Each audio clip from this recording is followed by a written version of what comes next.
Hello, I'm Father George Salzman of the Harvard Catholic Center.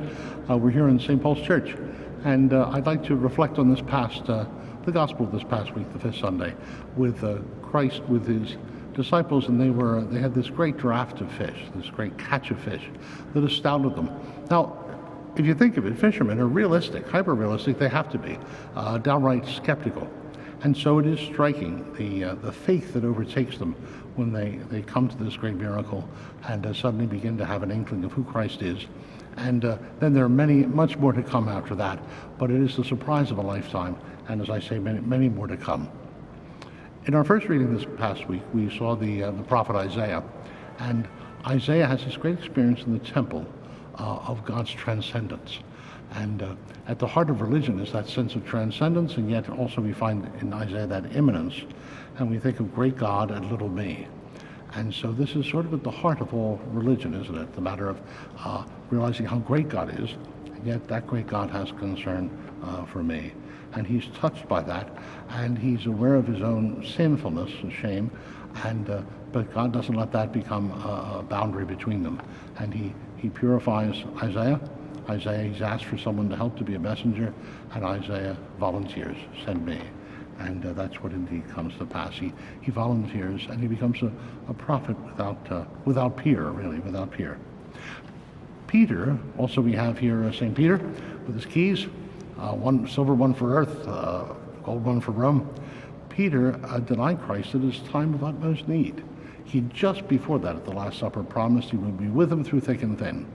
And then the sadness, the embarrassment of Peter's fear leading the way. And so he denies Christ, so he isn't in any way attached to what's going on or in danger himself, despite Christ's great danger. And you almost wonder, could that ever be forgiven? And remarkably, it is after the resurrection. Christ coming to him, appearing to him, and asking him if he loves him, and then will feed my lambs. Do you love me? Yes, Lord, you know that I love you. Feed my lambs, feed my sheep. And so now Peter is brought back in to pasture us and to be the rock in the church. So he who was the person who was the great traitor to our Lord suddenly becomes the rock of the church. How amazing. There's something that would be easy to be skeptical of, but yet we're overwhelmed by what God can do.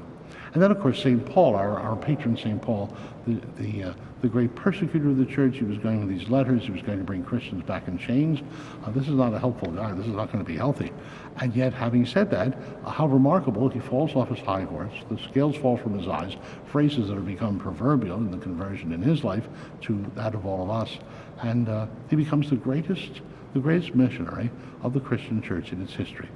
And then he founds all these different communities, or helps grow the ones that others have founded, and his letters form part of our New Testament, the Greek and Russian Orthodox and Protestants, and we all have those 27 books that we all have in common. How many there are of the letters of St. Paul. And so he was going to become, who was the persecutor, has become the church's greatest missionary. Now, at times we can have a calling, but be skeptical of our calling, be skeptical of our own gifts, not have the hopefulness, the trust, the confidence to trust in those gifts, to use them to the life of the world. And however, eventually we learn to trust in those and to grow. And as Paul says, I am by the grace of God what I am, and God's grace in me has not been fruitless.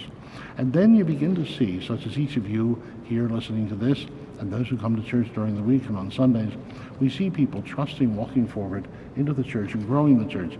You'll see sometimes families where you have someone who always goes to Mass and helps other people get there, invites them along, and they are become the rock in their family. Their faith is a rock in that family. They have always a lively sense of the poor. They talk about someone they gave money to, help someone through trouble, called someone up in the midst of difficulty. They are a rock for people in that family and among those extended friends.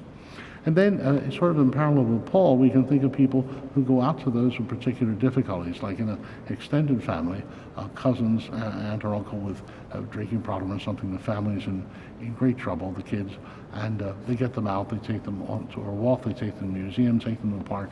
They listen to them, let them talk what's in their hearts and their concerns, and they help restore them to life. They help rebuild their hearts, and they are like a missionary to a person in a place. It could also be people who help let people know in the lab or a workplace that God really loves them, and that the God of hate and criticism they were taught about is not really the God of our Lord, Father of our Lord Jesus Christ, and they really bring the gospel to them anew. We're not called to be Isaiah or Peter or Paul. We're called to be ourselves. As St. Francis de Sales says, be yourself and be that well in order to give praise to the master craftsman whose handiwork you are. So we are now called, just in train with each of them, but different and distinct from them, to become more uniquely ourselves, to develop the gifts the Spirit has given us, and that's the call. I want to mention, too, that Cardinal Sean's offering a weekend for those thinking of priesthood apropos of vocation and calling, and that'll be at the end of February, a weekend away. And if you want to see any of the priests here, we'd be happy to get your name on the list, give you an invite, and have a chance to see the folks, the seminarians at St. John's Seminary for Boston, and many other folks. May God bless you. May God bless all the good you do.